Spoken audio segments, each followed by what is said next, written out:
नमस्कार दोस्तों, स्वागत है आप सभी के एचपी एग्ज़ाम फेस में। आज की क्लास में हम नायब तहसीलदार एग्ज़ाम का पेपर पैटर्न डिस्कस करेंगे। मैं आपको प्री और मेंस का सिलेबस बताऊंगा कि कौन कौन से सेक्शन से कितने क्वेश्चन आएंगे, कौन कौन से सब्जेक्ट रहेंगे आपके। बाकी हम 2018 में जो नायब तहसीलदार का एग्ज़ाम हुआ था उसकी कट ऑफ भी देखेंगे, उससे आप आइडिया लगा पाओगे कि इस साल क्या कट ऑफ रहने वाली है। साथ ही हम 2018 का जो प्रीवियस ईयर पेपर है उसे कंप्लीट सॉल्व भी करेंगे ताकि आपको पेपर का लेवल पता लग जाए कि किस लेवल के क्वेश्चन आएंगे। मैं आपको सेक्शन वाइज भी बताऊंगा कि किस सब्जेक्ट से आपके कितने क्वेश्चन आने वाले। वैसे सिलेबस तो उन्होंने दिया ही होता है, बाकी मैं आपको बता देता हूँ। जैसे कि आपका जो प्री एग्ज़ाम होगा उसमें टोटल 120 क्वेश्चंस आने वाले हैं। तो प्री एग्ज़ाम्स में जो आपका प्री एग्ज़ाम होगा उसमें 120 क्वेश्चंस होंगे और आपको टाइम मिलेगा 2 आवर्स का, यानी 2 घंटे का टाइम मिलेगा। अब इसमें जो सेक्शन वाइज आपके क्वेश्चन आने वाले, तो पॉलिटी में कितने क्वेश्चन आएंगे? पॉलिटी से आपके आएंगे 10 क्वेश्चन, और ये मैं 2010 का जो पेपर हुआ है उसके अकॉर्डिंग आपको बता रहा हूँ। तो इस बार भी आपको ऐसे ही देखने को मिलेगा। तो पॉलिटी के 10 क्वेश्चन होंगे।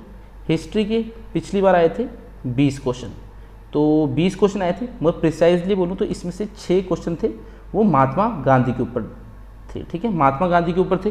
तो टीचिंग ऑफ महात्मा गांधी भी आती है एग्जाम में, आपको पता होगा सिलेबस में इसकी टीचिंग ऑफ महात्मा गांधी भी है। तो हिस्ट्री के वैसे 14 क्वेश्चन थे, मगर 6 क्वेश्चन जो और थे वो महात्मा गांधी के थे। टोटल 20 हो गए थे। बाकी इकोनॉमिक्स से, इकोनॉमिक्स के आए थे, इकोनॉमिक्स के भी 10 क्वेश्चन आए थे। अभी हम पूरा पेपर डिस्कस करने वाले हैं। इसका जो 120 क्वेश्चन आए थे पिछली बार 2018 में, पूरा हम डिस्कस करेंगे। आपको पेपर का लेवल पता लग जाएगा कि किस टाइप के क्वेश्चन आते हैं और आपको उसके अकॉर्डिंग अपनी प्रिपरेशन करनी। और वैसे मैं आपको बता देता हूँ जो एग्ज़ाम है वो 15 मई 2022 को है नायब तहसीलदार का। और इस बार एक मेजर चेंज देखने को मिला हमें, किसमें? वो मेंस के एग्ज़ाम में देखने को मिला। मैं आपको भी बताता हूँ, पहले प्री का आपको बता देता हूँ। तो पॉलिटी के आपको 10 क्वेश्चन आएंगे, हिस्ट्री के 20 क्वेश्चन हैं, उसमें से भी 6 क्वेश्चन महात्मा गांधी के ऊपर आए थे। फिर इकोनॉमिक्स के 10 क्वेश्चन आए थे, इकोनॉमिक्स के 10 क्वेश्चन हो गए। साइंस के आएंगे 10 क्वेश्चन, साइंस के 10 क्वेश्चन। ज्योग्राफी के आएंगे आपको, ज्योग्राफी के भी आपको 10 क्वेश्चन आने वाले हैं। फिर आपका हिमाचल जीके जो एचपी जीके उसके टोटल आएंगे 30 क्वेश्चन। ये सिलेबस में भी दे रखा होता है। बाकी इंडिया जीके भी बोला होता है, मैंने आपको सेक्शन वाइज बता दिया कि ज्योग्राफी पॉलिटी सबसे कितने क्वेश्चन आएंगे। तो एचपी जीके के भी आपको 30 क्वेश्चन आने वाले हैं और इसमें कंप्लीट हिमाचल जीके होगी, चाहे आप ज्योग्राफी बोल लो, हिस्ट्री बोल लो या एचपी की पॉलिटी बोल लो, सब कुछ आएगा। तो 30 क्वेश्चन आएंगे एचपी जीके से। और करंट अफेयर के आपको आने वाले हैं 30 क्वेश्चन। तो जो टोटल क्वेश्चन होंगे एग्जाम में होंगे 120 और आपको टाइम मिलेगा 2 आवर्स का। और एक चीज़, मेजर चीज़ थी जो मैक्सिमम स्टूडेंट्स अगर सिलेबस नहीं देखेंगे और फिर एग्ज़ाम देने जाएंगे तो उनको पता नहीं होगी। जो आपका हिस्ट्री का सेक्शन रहता है, हिस्ट्री के जो आपको क्वेश्चन आने वाले हैं 20, तो उसमें मॉडर्न हिस्ट्री आएगी। बाकी आपकी एंशियंट हिस्ट्री भी नहीं आती इसमें, ना मेडिवल हिस्ट्री आएगी। अब एंशियंट हिस्ट्री कौन सी होगी? हड़प्पा होगी, सिंधु घाटी सभ्यता, वो सब आती है एंशियंट में। मेडिवल में कौन सी आती है? मेडिवल में जो आपके अंग्रेज थे उससे पहले वाली, जो जैसे मुगल्स हो गए, अकबर, बाबर, उन्होंने जो अटैक किया था वो सब आता है मेडिवल हिस्ट्री में। अब जो उसके बाद अंग्रेज आ जाते हैं 1857, प्रिसाइजली बोलते हैं 1857 के बाद जो भी हिस्ट्री है वो मॉडर्न हिस्ट्री में आती है। तो 1857 के बाद की हिस्ट्री आपको याद करनी और इसी से हिस्ट्री के क्वेश्चन आएंगे नायब तहसीलदार एग्जाम में। जो आपका मेंस का सिलेबस रहता है, इस बार चेंज देखने को क्या मिला? 4 पेपर होते हैं। पहला आपका जीके एंड करंट अफेयर का होगा, दूसरा होगा इंग्लिश का, थर्ड होगा हिंदी का, और ये हिंदी ग्रामर और इंग्लिश ग्रामर की बात करूँ मैं। बाकी सिलेबस का ऐसा करूँगा, मैं आपको टेलीग्राम पे पीडीएफ दे दूँगा सिलेबस की, उसमें आपको प्रिसाइजली बता रखा होगा कि किस टाइप के क्वेश्चन आने वाले हैं मेंस में। बाकी प्री का तो मैंने आपको बता ही दिया कि कौन से सेक्शन से कितने क्वेश्चन आएंगे। बाकी फोर्थ जो आपका सब्जेक्ट रहेगा वो होगा एसे राइटिंग। तो एसे राइटिंग है, एसे राइटिंग इस बार चेंज कर दिए, पहले इंग्लिश में ही लिख सकते थे, मगर इस बार ऑप्शन दे दिया कि हिंदी इंग्लिश दोनों लैंग्वेज में किसी में भी आप दे सकते हैं। तो ऐसे भी 50 नंबर का आएगा आपको, हिंदी 50 नंबर की आएगी, इंग्लिश है वो भी 50 नंबर की आएगी, और जो आपका जीके और करंट अफेयर होगा वो 100 नंबर का रहेगा। बाकी इसमें चेंज क्या है, जो पीछे था जीके एंड सीए वो होता था ऑब्जेक्टिव, यानी आपको एमसीक्यू टाइप क्वेश्चन आते थे, मगर अब से इस बार आपको देखने को क्या मिलेगा, ये आएगा डिस्क्रिप्टिव, यानी आपको लिखने पड़ेंगे, क्वेश्चन आपसे पूछे जाएंगे। जैसे संसार चंद पे कोई क्वेश्चन पूछ लिया तो आपको लिखना पड़ेगा उसके ऊपर। जैसे आपका लाइट का एग्जाम होता है, एचएस का होता है, तो उस टाइप का इसका डिस्क्रिप्टिव और पेपर कर दिया है। तो टोटल आपके 4 पेपर आने वाले, GK and CA, English, Hindi and SA. और टाइम है, जो आपका जीके का पेपर होगा इसके लिए 2 घंटे का टाइम मिलेगा, और आपकी बाकी जो सारे पेपर हैं इनके लिए 1.30 मिनट, यानी 1 घंटे और 30 मिनट का टाइम मिलेगा। तो जो आपके तीनों पेपर है इंग्लिश, हिंदी, ऐसे, इनमें आपको 1 घंटे 30 मिनट का ईच के लिए टाइम मिलेगा। बाकी जीके का जो होगा उसके लिए आपको 2 घंटे का टाइम मिलेगा। तो ये आपका कुछ पेपर पैटर्न रहेगा। बाकी अब मेन चीज़ है कट ऑफ के बारे में, कि पिछली बार 2018 में आपको पता है लास्ट टाइम एग्जाम कब हुआ था, 2018 में। तो इसमें जो कट ऑफ रही थी वो क्या रही थी, जनरल की कट ऑफ कितनी रही थी, जनरल की कट ऑफ थी 77। तो जनरल की 120 में से बता रहा हूँ, ये 120 क्वेश्चन में बता रहा हूँ मैं आपको, 77 जनरल की कट ऑफ रही थी। अब एससी की कट ऑफ, एससी की कट ऑफ है 77, एससी की भी 77 रही थी। ओबीसी की कट ऑफ कितनी थी, ओबीसी की कट ऑफ थी 71 और एसटी की कट ऑफ थी 71। तो पिछली बार ये कट ऑफ रही थी। अब ऐसा है जो नायब तहसीलदार का एग्जाम होता है इसमें नेगेटिव मार्किंग भी होती है, तभी कट ऑफ कम रहती। तो आपको अगर 120 क्वेश्चन है तो आपको जो आते हैं जो स्टूडेंट वही पहले करेंगे, और जो इनमें थोड़ा डाउट होगा उन्हें भी कर लेते हैं, मगर जिसमें कुछ पता ही नहीं उसको नहीं करेंगे, क्योंकि पता है नेगेटिव मार्किंग है, नंबर कट सकते हैं, तो तभी थोड़ी कट ऑफ कम रहती है। तो जैसे देखिए जनरल की 77 रही थी, तो ऐसे नहीं कि इसने 77 क्वेश्चन किए होंगे जो जनरल का कट ऑफ में जो आगे होंगे, तो ऐसा उन्होंने मान लो 90 क्वेश्चन किए होंगे, 10 उनके गलत हो गए होंगे, 80 सही हो गए होंगे, तो कट कुटा के उनके 77 के ऊपर बन गए होंगे, तो उनका हो गया होगा। तो डिपेंड करता है आपने क्वेश्चन अटैम्प्ट कितने किए हैं, आपकी गलत कितने हुए, उसके अकॉर्डिंग आपकी नंबर आएंगे और कट ऑफ भी वैसी बनेगी। तो अगर पेपर ईजी रहेगा तो कट ऑफ हाई चली जाती है, अगर पेपर हार्ड आ जाएगा तो कट ऑफ नीचे रहेगी। तो 2022 में भी आपको कुछ इसी के अराउंड 80 के अराउंड आपको कट ऑफ देखने को मिलेगी। तो आपको अपना एग्ज़ाम इस तरह से देना है कि आपके 80 के ऊपर तो नंबर रहे ही रहे। तो चलिए अब हम मेन चीज़ करेंगे वो है प्रीवियस ईयर पेपर, और प्रीवियस ईयर पेपर में आपको पूरा सॉल्व कराऊंगा जो 120 क्वेश्चंस का आपका आता है। तो इसमें हम सारे सेक्शंस देखेंगे, मैं आपको डिटेल में चीज़ें बताऊंगा और आपको पेपर का लेवल पता लग जाएगा कि किस लेवल के क्वेश्चन आने वाले हैं, तो उसके अकॉर्डिंग आपको अपनी प्रिपरेशन करनी है। अगर आप हिमाचल प्रदेश नायब तहसीलदार एग्जाम की तैयारी कर रहे हैं तो आप हमसे स्टडी मटेरियल ले सकते हैं। मैं आपको डिटेल्स बता देता हूँ कि स्टडी मटेरियल में आपको क्या क्या मिलने वाला है। सबसे पहले स्टडी मटेरियल में आपको टेस्ट सीरीज मिलेगी ताकि आप अपनी प्रिपरेशन चेक कर सकते हैं। टेस्ट सीरीज में क्या रहेगा, 5 टेस्ट रहेंगे विद आंसर की। तो 5 टेस्ट देने वाले हैं हम आपको विद आंसर की, वो भी लेटेस्ट पैटर्न में जो आपका नायब तहसीलदार का 120 क्वेश्चन का पैटर्न रहता है। उसके बाद सेकेंडली आपको मिलेगा प्रीवियस ईयर पेपर होंगे, पेपर्स होंगे प्रीवियस ईयर के, वो कितने होंगे 10 साल के। ठीक है, 10 साल में नायब तहसीलदार के जितने भी एग्जाम हुए उसके आपको क्वेश्चन पेपर मिल जाएंगे, वो भी सॉल्व पेपर होंगे, सबके आंसर की साथ में होगी। तो 10 साल तक के आपको क्वेश्चन पेपर मिल जाएंगे प्रीवियस ईयर पेपर्स की। थर्ड होगा आपको करंट अफेयर मिलेंगे। करंट अफेयर में हिमाचल का जो करंट अफेयर है वो भी कवर होगा और इंडिया का भी। तो 1 साल तक का जो करंट अफेयर रहेगा हिमाचल का और इंडिया का, दोनों का आपको मिलेगा इसमें। फोर्थ होगा स्टडी मटेरियल में आपका सारे सब्जेक्ट कवर करेंगे, जैसे HPJK हो गया, HPJK में आपको सारे हिस्ट्री हो गया, इकोनॉमी हो गया, पॉलिटी हो गया, सभी सब्जेक्ट की आपके कवर किए हैं हमने, और बहुत ही रीजनेबल नोट्स बना रखे हैं, आपको इजीली अंडरस्टैंड हो जाएंगे, हर चीज़ एकदम अच्छे से समझा रखे। साथ में इसमें इंडिया का आपका कवर कर रखा है हर एक सेक्शन, चाहे ज्योग्राफी हो, पॉलिटी हो, इकोनॉमी हो, साइंस हो, तो हमने हर चीज़ कवर कर रखी है। तो इस टाइप का आपका कुछ मटेरियल रहेगा, इसमें कम से कम 150 PDF होगी, और ये PDF फॉर्मेट में मटेरियल मिलेगा आपको गूगल ड्राइव के थ्रू, और इसकी कॉस्ट है 499। तो 499 में आपको ये मटेरियल मिल जाएगा। इसमें आपका टेस्ट सीरीज रहेगी 5 विद आंसर की, 10 साल की नायब तहसीलदार के सारे पेपर। करंट अफेयर होगा हिमाचल का 1 साल का और इंडिया का भी 1 साल का। बाकी HPJK मिलेगा, इसमें आपकी सारे हमने सेक्शन कवर किए हैं, जैसे हिस्ट्री हो गया, इकोनॉमी हो गया, पॉलिटी हो गया, तो सारे सेक्शन की आपको PDFs मिल जाएगी। बाकी इंडिया GK में भी ये रहेगा, हिस्ट्री, ज्योग्राफी सब कवर किया होगा।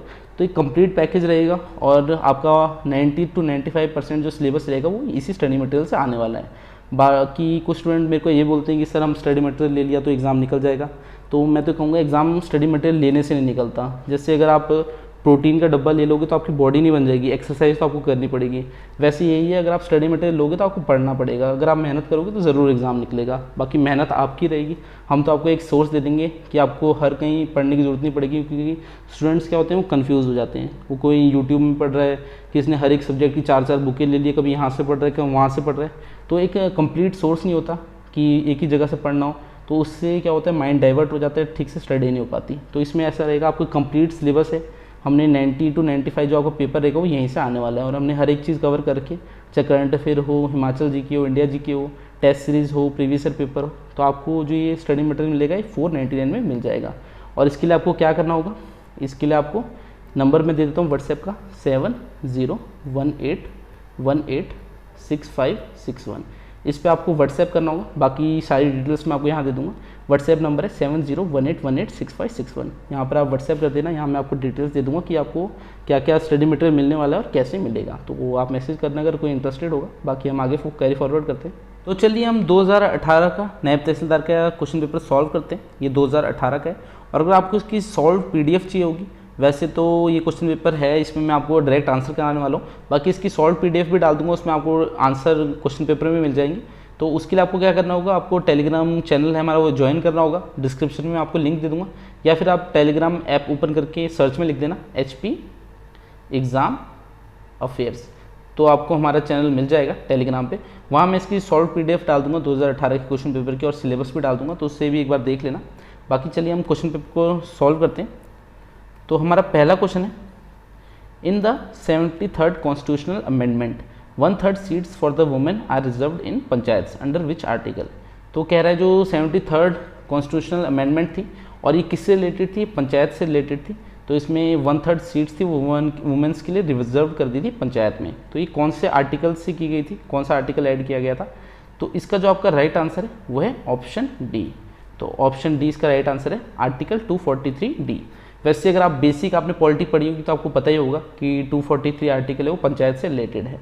तो ये थोड़ा हार्ड क्वेश्चन था, मैक्सिमम स्टूडेंट्स ने गलत ही किया था, क्योंकि ABCD अगर आप नॉर्मल बुक लोगे लूसेंट की या फिर कोई भी, तो उसमें ये इतना डीप में नहीं दिया होता। इसके लिए आपको लक्ष्मीकांत पढ़नी पड़ेगी, तब आपको इतना डीप में चीज़ें दी होगी। तो जो आपका 1/3 रिजर्वेशन थी वुमेन्स को पंचायत में दी गई थी 73rd अमेंडमेंट से, वो कौन सा आर्टिकल से दी गई थी, आर्टिकल 243D।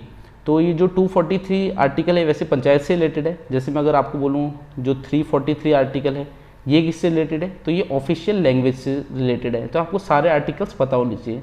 अगर आप पॉलिटी पढ़ रहे हो तो आर्टिकल्स तो आपको सारे पता होने चाहिए, क्योंकि क्वेश्चन डेफिनेटली आएगा, और 1-2 क्वेश्चन और मिल जाएंगे आपको आर्टिकल से इस पेपर में। तो जो पॉलिटी के 10 क्वेश्चन है उसमें आर्टिकल्स की आपको 2 या 3 क्वेश्चन देखने को मिल जाएंगे। तो इसका आंसर था आर्टिकल 243D, यानी ऑप्शन डी। चलिए सेकंड क्वेश्चन देखते हैं। Electoral college for the election of president of India consist of. तो इसमें कह रहा है जो इंडिया का जो प्रेसिडेंट है उनका जो इलेक्शन होते हैं वो उसमें कौन पार्ट लेता है। तो इसका जो आपका राइट आंसर है वो है all the elected members of both houses of parliament and elected members of state legislative assembly. तो जो प्रेसिडेंट है उसके जो इलेक्शंस होते हैं उसमें पार्ट कौन लेता है, जो लोकसभा के सदस्य होते हैं वो भी इलेक्टेड, और जो राज्यसभा। तो ये 2 आपकी पार्लियामेंट में हाउस होते हैं, लोकसभा और राज्यसभा। तो इनके जो इलेक्टेड मेंबर्स होते हैं वो पार्ट लेते हैं, और हर स्टेट की जो विधानसभा है उसके इलेक्टेड मेंबर्स। तो हर स्टेट की, जैसे हिमाचल की बात करें तो हिमाचल में 68 विधानसभा सीटें, तो वो पार्ट लेंगे। लोकसभा में जो इंडिया की पार्लियामेंट है उसकी लोकसभा और राज्यसभा के सदस्य भी पार्ट लेंगे, और वो भी इलेक्टेड।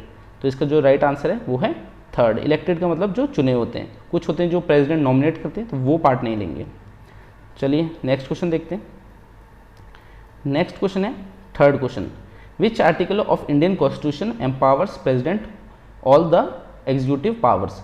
तो मैंने आपको बताया था आर्टिकल से क्वेश्चंस आपको देखने को मिल जाएंगे पेपर में, चाहे कोई भी एग्जाम आप दे रहे हो, आर्टिकल्स तो आपको सारे पता ही होने चाहिए, नॉर्मल सी बात है।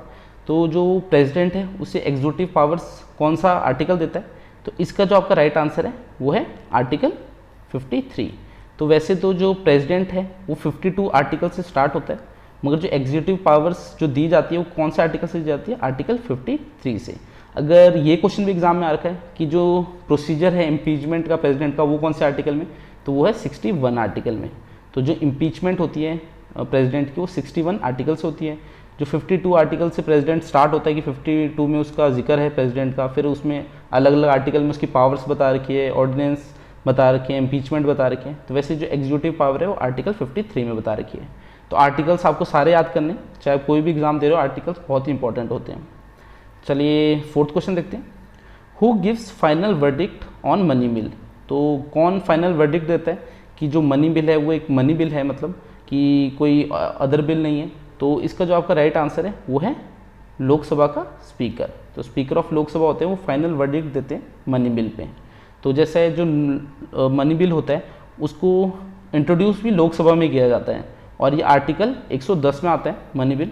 तो इसमें जो फाइनल डिसीजन फाइनल वर्डिक्ट देते हैं स्पीकर ऑफ लोकसभा देते हैं। बाकी राज्यसभा को 14 दिन दिए जाते हैं इसमें रिकमेंडेशंस करने के लिए। बाकी लोकसभा की मर्जी होती है कि वो अपनाए नहीं अपनाए। तो जो लोकसभा में मनी बिल होता है वो इंट्रोड्यूस होता है, राज्यसभा में नहीं होता है। बाकी फाइनल जो वर्डिक्ट देते हैं मनी बिल में वो स्पीकर ऑफ लोकसभा देते हैं। चलिए 5th क्वेश्चन देखते हैं। Within with time period an ordinance promulgated by the president be laid down before both houses of parliament after their reassemble. तो ऑर्डिनेंस क्या होता है? जो ऑर्डिनेंस होता है वो कौन से आर्टिकल में आता है? वो आता है 123 आर्टिकल में। तो प्रेसिडेंट ऑर्डिनेंस दे सकता है, कोई भी लॉ या एक्ट वो पास कर सकता है अगर पार्लियामेंट सेशन में नहीं हो। और जो पार्लियामेंट होता है उसके पास कितने टाइम का वक्त होता है उसे पास करने के लिए? तो इसका जो आपका राइट आंसर है ऑप्शन सी, 6 वीक्स। तो 6 वीक्स के अंदर पार्लियामेंट को उसको पास या उसे फेल भी कर सकती है कि नहीं भी पास कर सकती। तो ऑर्डिनेंस पावर प्रेसिडेंट की होती है कि वो जब असेंबली में नहीं है आपकी पार्लियामेंट तो वो कोई भी ऑर्डिनेंस पास कर सकता है। तो जो ऑर्डिनेंस का आर्टिकल है वो है 123। तो क्वेश्चन में देखा है within which time period an ordinance promulgated by the president be laid down before both the houses of parliament after their reassembly. तो 6 वीक्स का टाइम होता है। चलिए नेक्स्ट क्वेश्चन देखते हैं। हिंदी में भी दे रखा है क्वेश्चन पेपर, अगर आपको चाहिए तो मैं हिंदी में भी डिस्कस कर सकता हूँ। चलिए मगर इंग्लिश में ठीक लग रहा है, इंग्लिश में ही करते हैं पहले। और ऐसा है कि आप अगर तैयारी कर रहे हो तो ऐसे नहीं आपने इंग्लिश से डरना है या हिंदी से डरना है, क्योंकि आपको पता है ये एक प्री का पेपर नहीं कि प्री होगा, एक ही एग्ज़ाम होगा। आपको मेंस भी होने वाला है, उसमें आपको हिंदी भी आएगी इंग्लिश भी आएगी। तो अगर आपकी इंग्लिश वीक है, आप हिंदी में तो अच्छे नंबर ले लोगे, इंग्लिश में आपके नंबर नहीं आएंगे क्योंकि आपकी इंग्लिश तो वीक है। तो ऐसा है जो आपकी वीक है उस पर ज़्यादा काम करना। अगर आप हिंदी में आपका ठीक है पकड़ तो आप पेपर को इंग्लिश में सॉल्व करो ताकि आपकी इंग्लिश ठीक हो जाए। और अगर जीके पढ़ रहे हो तो इंग्लिश में पढ़ो, इंग्लिश आपकी उससे स्ट्रांग हो जाएगी। तो ऐसा है मतलब एक लैंग्वेज की उस पर नहीं रहना कि आपने एक की तैयारी कर रखी है और दूसरे की बिना तैयारी करे चले गए अगर प्री निकल जाता है, क्योंकि मेंस का ही खेल है इसमें। प्री तो आपने क्वालिफाइंग नेचर का है, प्री आपने पास कर लिया, बस मेंस में आपके नंबर जुड़ेंगे। जब आपकी फाइनल मेरिट बनेगी इंटरव्यू और मेंस के नंबर जुड़ते हैं। तो ऐसे ही डरना नहीं है। बाकी मैं आपको हिंदी में पढ़ा देता हूँ, अगर हिंदी में किसी को हिंदी में पढ़ना है। तो अनुच्छेद 32 के अंतर्गत सर्वोच्च न्यायालय कितने प्रकार के आदेश जारी कर सकती है? तो अनुच्छेद 32 आपको पता है, इसके अंतर्गत जो सुप्रीम कोर्ट होता है वो कितने जो आदेश है वो जारी कर सकता है। तो इसका जो आपका राइट आंसर है वो है ऑप्शन 5। तो 5 तरह के आदेश जारी कर सकता है। और इन्हें क्या बोलते हैं? जैसे हैबियस कॉर्पस हो गया, कोरोवेंटो हो गया, मैंडमस हो गया, प्रोहिबिशन हो गया। तो ऐसे 5 आदेश है जो सुप्रीम कोर्ट जारी कर सकता है आर्टिकल 32 के अंडर। और इसे राइट टू कॉन्स्टिट्यूशनल रेमेडीज़ भी कहा गया है जो आपका आर्टिकल 32 है। चलिए 7th क्वेश्चन देखते हैं। नीति निर्देशक सिद्धांत का विचार किस देश के संविधान से लिया गया है? तो जो नीति निर्देशक सिद्धांत है उसका विचार किस देश के संविधान से लिया गया है? तो इसका जो आपका राइट आंसर है वो है आयरलैंड। तो आपको सारे पता होने चाहिए कि जैसे आपकी फंडामेंटल राइट्स हैं वो हमने यूएसए से लिए हैं, फंडामेंटल ड्यूटीज़ हैं वो हमने सोवियत यूनियन यानी रशिया से लिए हुए हैं। तो ऐसे सभी देश से हमने क्या क्या ले रखे कॉन्स्टिट्यूशन में, क्या क्या चीज़ें हमने ऐड करके अपने कॉन्स्टिट्यूशन में, वो आपको सारे पता होने चाहिए। इस क्वेश्चन में बोल रखा है जो नीति निर्देशक सिद्धांत थे वो हमने किस देश से लिए थे? तो वो लिए थे आयरलैंड से। बेसिक से क्वेश्चन है, अगर आप पॉलिटी पढ़ रहे होंगे, जिसने पढ़ रखी होगी उसे तो आराम से क्वेश्चन आ रहे होंगे। इजी क्वेश्चन है, पॉलिटी के बहुत आसान क्वेश्चन है और मैक्सिमम नंबर ले सकते हैं पॉलिटी में। ऐसे 10 क्वेश्चन है तो आप 9 भी या 10 भी ठीक कर सकते हो अगर आपने ठीक से पढ़ी होगी। चलिए 8th क्वेश्चन देखते हैं। भारतीय संविधान का कौन सा अनुच्छेद राजनीतिक दल बनाने की स्वीकृति देता है? तो जो पॉलिटिकल पार्टी बनाने की स्वीकृति यानी राइट देता है वो कौन सा आर्टिकल है? तो इसका जो आपका राइट आंसर है वो है ऑप्शन डी। तो जैसे आपको मैं बता देता हूँ, जो आर्टिकल 32 है तो आपको मैंने बताया सुप्रीम कोर्ट के जो राइट्स देता है 5 तरह के, उससे रिलेटेड है, आदेश देता है। बाकी आर्टिकल जो आपका 111 है ये किससे रिलेटेड होगा? जैसे आपका मनी बिल आता है 110 में, बजट आता है 112 पे, तो वहीं के रिलेटेड होगा। तो ये पॉलिटिकल पार्टी से रिलेटेड तो है नहीं।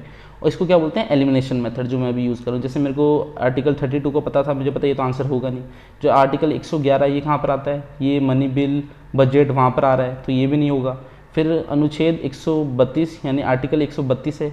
अब ये किससे रिलेटेड है? ये आपका 124 से सुप्रीम कोर्ट स्टार्ट होता है। सुप्रीम कोर्ट के जो आर्टिकल्स हैं उसमें जजेस के बारे में बता रखा है वो सब, तो ये भी उससे रिलेटेड नहीं है। तो इसका आंसर क्या होगा? उपरोक्त में से कोई नहीं।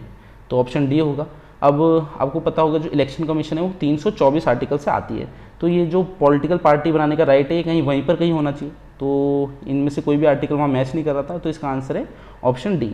तो इसको बोलते हैं एलिमिनेशन मेथड। और जो मैक्सिमम स्टूडेंट्स होते हैं वो इसी मेथड से एग्ज़ाम क्वालिफाई करते हैं, क्योंकि ऐसा है कि सारे क्वेश्चन तो कोई कर नहीं सकता, आपने जितना मर्जी पढ़ा हो आपको 50-60 क्वेश्चन ही आएंगे ज़्यादा से ज़्यादा, चाहे आपकी कैसी भी तैयारी हो।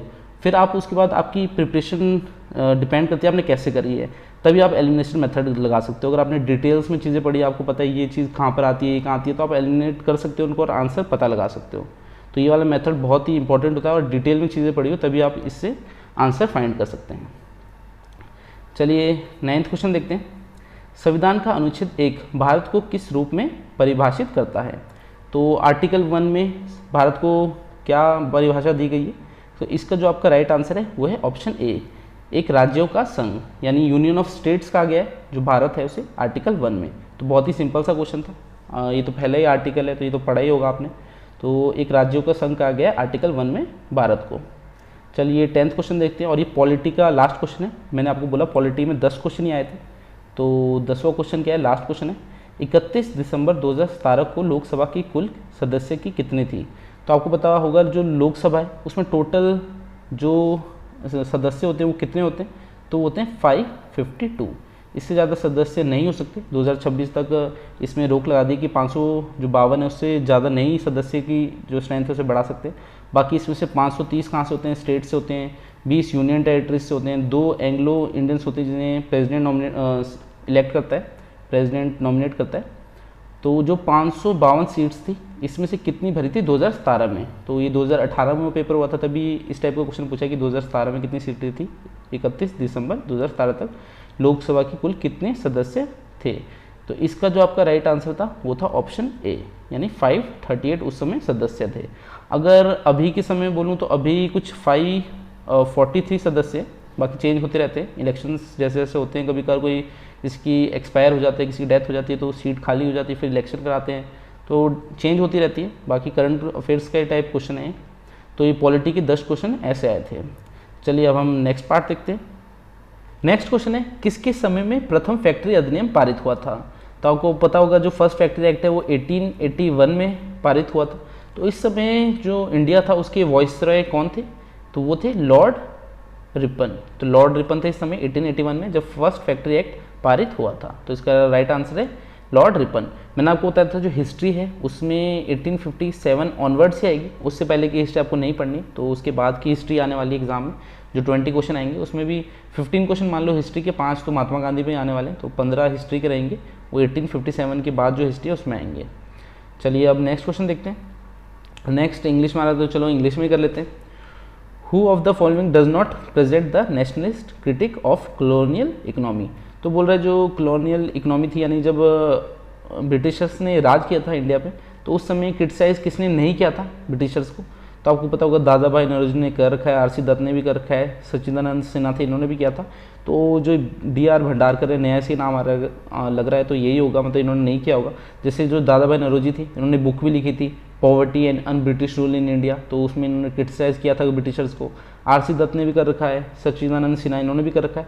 तो इस तरह भी आप आंसर फाइंड कर सकते हो। जैसे D.R. भंडारकर कुछ नया सा नाम लगा तो इन्होंने नहीं किया होगा, तो ऐसे आप आंसर को फाइंड कर सकते हो। चलिए नेक्स्ट क्वेश्चन देखते हैं। 13th क्वेश्चन है, who presided over the Congress session in 1905 which supported the swadeshi and backward movement for Bengal? तो 1905 में जो बंगाल था उसका पार्टीशन हुआ था, तो उसके बाद जो कांग्रेस था उसने स्वदेशी मूवमेंट भी चलाई थी। तो उसमें पूछा है जो 1905 में सेशन हुआ था कांग्रेस में, उसमें उसके प्रेसिडेंट कौन थे? तो इसका जो राइट आंसर है वो है गोपाल कृष्ण गोखले, यानी ऑप्शन डी। तो गोपाल कृष्ण गोखले उस टाइम प्रेसिडेंट थे। तो आपको प्रेसिडेंट भी पता होना चाहिए। जैसे 1907 में सूरत स्प्लिट हुआ था तो उस समय कौन थे? रास बिहारी बोस थे। 1924 में जो महात्मा गांधी थे वो पहली बार प्रेसिडेंट बने बिलगांव सेशन में। तो इंपॉर्टेंट डेट्स वाले प्रेसिडेंट आपको याद रखने हैं। तो इसका जो राइट आंसर है कि 1905 में कांग्रेस के सेशन हुआ था उसमें प्रेसिडेंट कौन थे? तो वो थे गोपाल कृष्ण गोखले। चलिए 14th क्वेश्चन देखते हैं। What name was given to the headquarters of Ghadar people in the USA? तो जो गदर पार्टी है, पहले मैं आपको बताता हूँ, जो गदर पार्टी उसको फाउंड किसने किया था? उसे फाउंड किया था लाला हरदयाल ने। तो जो लाला हरदयाल थे इन्होंने जो गदर पार्टी थी उसे फाउंडर थे उसके, और कहाँ पर फाउंड किया था? वो किया था सैन फ्रांसिस्को USA में। तो ये भी आपको पता होना चाहिए। तो एक गदर पेपर उन्होंने स्टार्ट किया था जिसका हेडक्वार्टर USA में था। तो उसे क्या नाम दिया गया था? उसे नाम दिया गया था युगांतर आश्रम। तो ऑप्शन बी इसका राइट आंसर है। थोड़ा डीप क्वेश्चन है, अगर आप नॉर्मली पढ़ोगे तो आपने ये पढ़ा होगा कि गदर पार्टी है उसके फाउंडर कौन है, लाला हरदयाल है, उसे फाउंड कब किया गया था, कहाँ किया गया था, तो आप नॉर्मली ऐसे पढ़ोगे। मगर इसमें थोड़ा डिटेल में पूछ लिया कि गदर पेपर उन्होंने जो स्टार्ट किया था उसका हेडक्वार्टर था यूएसए में, तो उसका नाम क्या था, तो इसका जो राइट आंसर है वो है युगांतर आश्रम। चलिए 15th क्वेश्चन आता है, अब इसके बाद 15 देखते हैं। When was the first walkout organised in the legislative council during the colonial period. तो पहला जो वॉकआउट हुआ था लेजिस्लेटिव काउंसिल में ब्रिटिशर्स के टाइम पे, तो वो कब हुआ था, वो था 1901 में, यानी ऑप्शन ए इसका राइट आंसर है। चलिए 16th क्वेश्चन देखते हैं। Curzon Wyllie was killed in London by. तो जो कर्जन विली थे, इसे लॉर्ड कर्जन से कंफ्यूज नहीं करना है आपने, जो लॉर्ड कर्जन थे वो अलग थे और कर्जन विली अलग है। तो इनको किसने मारा था लंदन में, तो इसका जो आपका राइट आंसर है वो है ऑप्शन सी, मदन लाल धिंगरा। तो मदन लाल धिंगरा थे, इन्होंने जो कर्जन विली थे इन्हें लंदन में मार दिया था। 17th क्वेश्चन है, of the following who was not the member of the interim government in 1946। तो आपको पता है जो पहले गवर्नमेंट फॉर्म की गई थी, जब उसमें मुस्लिम लीग के मेंबर्स भी थे, तब उसे तभी इंटरिम गवर्नमेंट बोलते हैं। उसके बाद पार्टीशन से पहले मतलब एक गवर्नमेंट और होती है पाकिस्तान की, अलग हो जाती है उसमें, तो पार्टीशन हो जाते हैं, वो अलग उसमें चले जाते हैं, तो फिर फाइनल जो गवर्नमेंट बनती है वो उसे फाइनल वो अलग होती है। ये पहली वाली थी जो मतलब पहले सबसे पहले फॉर्म की गई होती है, जिसमें कांग्रेस के भी होते हैं, मुस्लिम लीग के भी सारे होते हैं। बाद में जो मुस्लिम लीग के होते हैं वो अलग हो जाते हैं, वो पाकिस्तान क्योंकि डिमांड करते हैं पाकिस्तान को फॉर्म करने की। तो मगर ये पूछा इंटरिम गवर्नमेंट यानी पहले वाली में, तो इसमें कौन पार्ट नहीं थे, मेंबर नहीं थे, तो जो सरदार वल्लभ भाई पटेल थे ये भी थे, जगजीवन राम भी थे, बलदेव सिंह भी थे। इसका जो राइट आंसर है वो है बी.आर. अम्बेडकर। तो जो इंटरिम गवर्नमेंट थी इसमें बी.आर. अम्बेडकर नहीं थे मेंबर। तो चलिए अब नेक्स्ट क्वेश्चन देखते हैं। नेक्स्ट क्वेश्चन है 18th क्वेश्चन है। 18th क्वेश्चन देखते हैं। 18th क्वेश्चन है, द रहनुमाई मर्यादासन सभा represented the spirit of reform among. तो जो ये सभा है, थोड़ा डिफ़िकल्टी नाम है, पढ़ा भी नहीं जा रहा, रहनुमाई मजदयासन सभा, तो इन्होंने represent the spirit of reform among, तो किस जो रिलीजन था उसमें इन्होंने रिफॉर्म्स लाने की कोशिश की थी, तो इसका जो राइट आंसर है वो है पारसीज। तो पारसीज जो रिलीजन था इसमें इन्होंने रिफॉर्म लाने की थी कोशिश। और ज़्यादा डिटेल में तो मेरे को भी नहीं पता, थोड़ा हार्ड ही क्वेश्चन है, तो मेरे को तो लग रहा है मैक्सिमम स्टूडेंट से नहीं किया होगा। तो ऐसे आपको अगर नहीं आ रहा तो छोड़ ही देना, क्योंकि नेगेटिव मार्किंग भी अगर आपने तुक्का भी लगाया तो अगर गलत ही लगा, क्योंकि अगर है आइडिया तब तो ठीक है, नहीं है तो छोड़ देना। बाकी इसमें पारसीज है राइट आंसर, ज़्यादा डिस्कस तो मैं कर नहीं सकता इसको। चलिए नेक्स्ट क्वेश्चन देखते हैं। Of the following persons who is not match correctly with his newspaper. तो बोल रहा है कौन सा पर्सन है जो अपने न्यूज़पेपर से करेक्टली मैच नहीं किया है, यानी उसने कौन सी पब्लिश नहीं की है। तो जैसे पहली हमें कौन सी बताइए, पहली बताइए दादाभाई नौरोजी, इन्होंने इंडियन मिरर कर रखे हैं। तो इसका जो दादाभाई नौरोजी है ये तो गलत ही है, वैसे इन्होंने नहीं कर रखी वाली। जो बाल गंगाधर तिलक है इन्होंने केसरी कर रखी है, मराठा भी करी थी, तो केसरी तो सही हो गया, इन्होंने यही पब्लिश किया है। जो शिशिर कुमार घोष थे इन्होंने अमृत बाजार पत्रिका ये भी पब्लिश की थी। गोपाल कृष्ण गोखला ने ये सुधारक ये भी की थी। तो इसका जो राइट आंसर है वो है दादाभाई नौरोजी। तो दादाभाई नौरोजी ने ये न्यूज़पेपर पब्लिश नहीं की थी, इंडियन मिरर। अगर इसमें पूछ लिया जाए कि दादाभाई नौरोजी ने कौन सी करी थी, तो इन्होंने करी थी the voice of India, the voice of India, तो ये न्यूज़पेपर पब्लिश किया है। एक रस्त गुफर भी थी, रस्त गुफ्तार, तो ये भी इन्होंने की थी पब्लिश। बाकी इंडियन मिरर इन्होंने नहीं करी थी। चलिए नेक्स्ट क्वेश्चन देखते हैं। From which art Rabindranath Tagore did not seek inspiration. तो कौन से आर्ट से इंस्पिरेशन नहीं मिलती जो रविंद्रनाथ टैगोर थे ने। तो इसका जो राइट आंसर है वो है ऑप्शन डी। तो न्यूजीलैंड का आर्ट है, तो वैसे ही पढ़ने में अजीब सा लग रहा है कि न्यूजीलैंड का कौन सा आर्ट आ गया, तो इससे इन्हें इंस्पिरेशन नहीं मिलती थी। बाकी मुगल से भी मिलती, अजंता से भी, राजपूत से भी मिलती थी। तो न्यूजीलैंड का तो कोई रिलेशन ही नहीं बना इंडिया से, तो सीधी बात है यही आंसर होगा। तो ऐसे भी आप आइडिया लगा सकते हो आंसर का। बाकी 20 क्वेश्चन किया हमने, अब 21 देखते हैं। Who founded the several Vedanta society in the west. तो बोल रहा है सेवरल वेदांता सोसाइटीज़ थी वेस्ट में, यानी वेस्ट कौन सी हुआ, जैसे आपका यूरोप वाली साइड हो गई, अमेरिका वाली साइड हो गई, तो वेस्ट में जो सेवरल वेदांता सोसाइटीज़ थी किसने फाउंड की थी। तो इसका जो राइट आंसर है वो है ऑप्शन सी, विवेकानंदा। जैसे जो विवेकानंद थे इन्होंने एक वेदांता सोसाइटी ऑफ न्यूयॉर्क थी वो भी इन्होंने फाउंड की थी। तो बहुत सारी इन्होंने वेदांता सोसाइटीज़ थी वो इन्होंने वेस्ट में फाउंड की थी। चलिए 22nd क्वेश्चन देखते हैं। The Deoband programme of study was reduce to, तो देवबंद प्रोग्राम है कोई, ये स्टडी रिड्यूस की थी। पहले ये 10 साल की होती थी, फिर इन्होंने रिड्यूस करके कितनी हुई थी, 5 साल की। तो इसका राइट आंसर है वो है 5 ईयर्स। तो ये वैसे जो आपका देवबंद प्रोग्राम है किससे रिलेटेड है, ये रियल टीचिंग है, जो इस्लाम की रियल टीचिंग है उससे रिलेटेड है। तो इस्लाम जो आपका रिलीजन है उससे रिलेटेड है ये। तो देवबंद प्रोग्राम ऑफ स्टडी वो रिड्यूस टू 10 साल से 5 साल इसे रिड्यूस कर दिया गया था। चलिए अगला क्वेश्चन देखते हैं। The first director general of archaeological survey of India, तो बहुत ही ईजी क्वेश्चन है, तो फ्री का नंबर दे रहे हैं। जो पहला डायरेक्टर जनरल थे आर्कोलॉजिकल सर्वे ऑफ इंडिया के, वो कौन थे? अगर पूछे कि कब फॉर्म हुई थी, तो 1861 में फॉर्म हुई है आर्कोलॉजिकल सर्वे ऑफ इंडिया। तो इसके जो पहले डायरेक्टर जनरल थे वो थे ए कनिंगम, ठीक है। ए कनिंगम, जो कनिंगम थे ये इसके पहले डायरेक्टर जनरल थे आर्कोलॉजिकल सर्वे ऑफ इंडिया के। चलिए नेक्स्ट क्वेश्चन देखते हैं। अभी हमने 23rd क्वेश्चन किया, अब 24th देखते हैं। 24th क्वेश्चन है, विच of the following open a को एजुकेशन स्कूल इन मोगा, जो कि पंजाब में आता है, इन 1899 for improving the position of women. तो इनमें से किसने पंजाब के मोगा में 1899 में एक को एजुकेशनल स्कूल था उसे ओपन किया था, ताकि जो वुमेंस की पोजीशन थी उसे इम्प्रूव कर सके। तो इसका जो राइट आंसर है वो है ऑप्शन डी, द देव समाज। तो द देव समाज थे, इन्होंने ओपन किया था को एजुकेशनल स्कूल। 25th क्वेश्चन है, the first book written by Mahatma Gandhi. तो ये भी इजी क्वेश्चन है। तो महात्मा गांधी से रिलेटेड मैंने बोला था आपको 5 या 6 क्वेश्चन आए थे इस पेपर में, तो वो देख लेते। तो इसमें बोला है जो महात्मा गांधी थी उनकी फर्स्ट बुक कौन सी थी। तो इसका जो आपका राइट आंसर है वो है हिंद स्वराज। तो हिंद स्वराज थे, तो ये जो बुक थी ये महात्मा गांधी की पहली बुक थी। 25th क्वेश्चन किया, अब हम करेंगे 26th क्वेश्चन।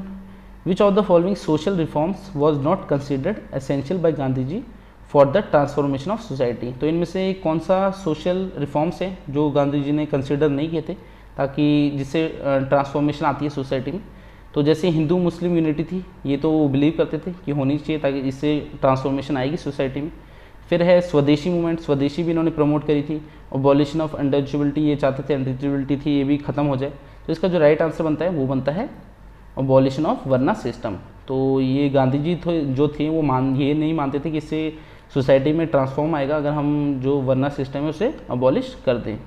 तो अगर आपसे पूछे कि वर्ना सिस्टम क्या थी, तो वर्ना सिस्टम में ऐसे था 4 कास्ट टाइप बना रखी थी कि ब्राह्मण्स होते थे, क्षत्रिय होते थे, वैश्य होते थे, शूद्र होते थे। अगर तो इसे अबॉलिश कर दिया जाए तो इससे सोसाइटी में ट्रांसफॉर्मेशन आ जाएगी, ऐसे महात्मा गांधी जी नहीं मानते थे। तो इसका राइट आंसर है ऑप्शन बी।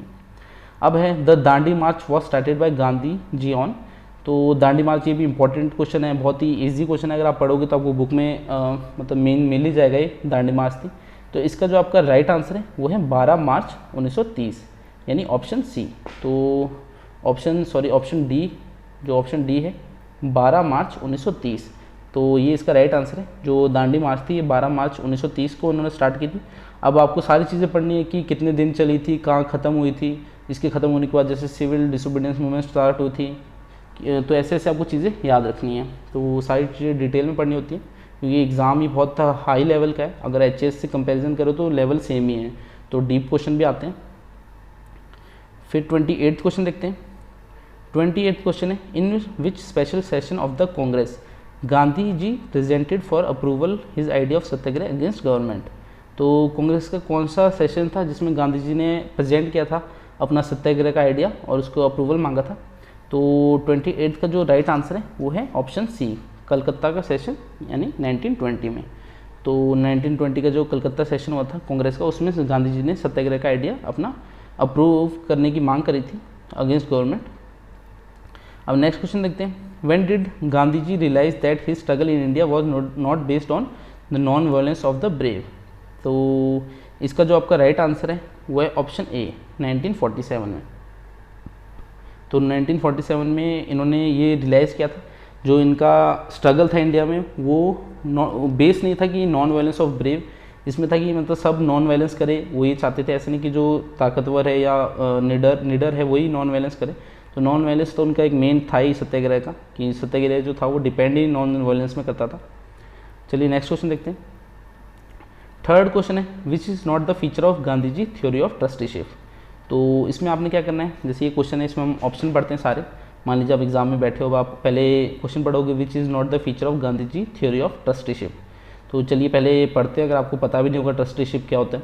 ऑप्शन से आप आइडिया लगा सकते हो, जैसे change of capitalist society into an egalitarian one, ठीक है। सेकंड पढ़ते हैं, fixation of upper and lower limits of incomes. Third है, character of production to be determined by social necessity. Fourth option है, government should be made the owner of the lives of people. तो आप देखिए, अब आपने fourth option पढ़ा, ये कैसा अजीब सा ही ऑप्शन लग रहा है कि गवर्नमेंट है उसे ओनर बना देना चाहिए लोगों की ज़िंदगी का, तो ये कोई बात ही नहीं बनी। तो यही इसका राइट आंसर है। तो क्वेश्चन क्या बोला था, which is not the feature of Gandhi ji theory of trusteeship. तो गांधी जी की जो थ्योरी थी ट्रस्टीशिप, उसका फीचर क्या नहीं था कि जो गवर्नमेंट है उसे ओनर बना दीजिए लोगों की ज़िंदगी का, यानी ऑप्शन डी। तो ऐसे भी आप आंसर फाइंड कर सकते हो, आपको पता भी नहीं होगा कि क्या चल रहा है। तो आपने अगर बार ऑप्शन पढ़ने सारे, फिर उससे अपने रिलेट करना है कि जो ऑप्शन अजीब सा ही लग रहा है कि हाँ ये तो उनकी थ्योरी हो ही नहीं सकती, तो उसको टिक कर देना। बाकी आता होगा तो बहुत अच्छा है। चलिए अब हम इकोनॉमी के सेक्शन करते हैं। इकोनॉमी के सेक्शन में जो पहला क्वेश्चन है वो है, विच of the following rates is not determined by RBI।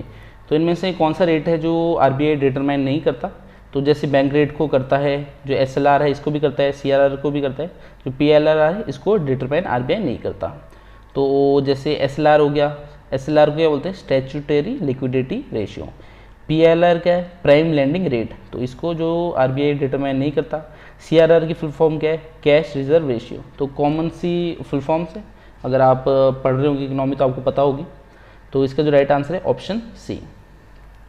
अब हम 32nd क्वेश्चन देखते हैं, who is known as the father of white revolution in India. तो ये भी मिट्ठू वाला क्वेश्चन है, फ्री का नंबर है 1 नंबर। अगर वाइट रेवोल्यूशन जो इंडिया में हुआ था इसका जो फादर है वो पूछ रहा है आपसे, तो सिंपल सा क्वेश्चन है, इसका आंसर क्या है, वी कुरियन यानी वर्गीस कुरियन। तो ऑप्शन डी इसका राइट आंसर है 32 का। और ये किससे रिलेटेड था वाइट रेवोल्यूशन, ये था मिल्क से रिलेटेड। तो बहुत ईजी क्वेश्चन है, फ्री के नंबर है। नेक्स्ट है third question, 33rd question, when did the Kisan credit card scheme for the farmer started in India. तो जो किसान क्रेडिट कार्ड स्कीम थी ये कब स्टार्ट हुई थी फार्मर्स के लिए। तो 33rd का जो आपका राइट आंसर है ऑप्शन बी, 1998 से 1999 में। तो ये भी इजी सा क्वेश्चन है, अगर आप बुक पढ़ोगे, स्टेट क्वेश्चन है, एग्जाम में आ ही जाता है किसी ना किसी एग्जाम में, और बुक में भी आपको आसानी से मिल जाएगा। अगर आप लूसेंट की बुक पढ़ रहे हो तो उसमें तो आपको मिल जाएगा, बाकी ऐसा अगर आप डीप में पढ़ो तो ज़्यादा बेटर रहेगा, जैसे लक्ष्मीकांत की बुक है, क्योंकि जो पेपर है वैसे ही डीप में आने वाला है। इसमें आपको कुछ क्वेश्चन तो इजी मिल जाएंगे, वो तो सारे कर देंगे, मगर जो डीप वाला होगा, जो अंदर से आया होगा ज़्यादा ही, वो तो वही कर पाएंगे जिन्होंने डीप में पढ़ी होगी चीज़ें। अगर आप ऊपर से पढ़ोगे तो फिर आप उन क्वेश्चन को नहीं कर पाओगे।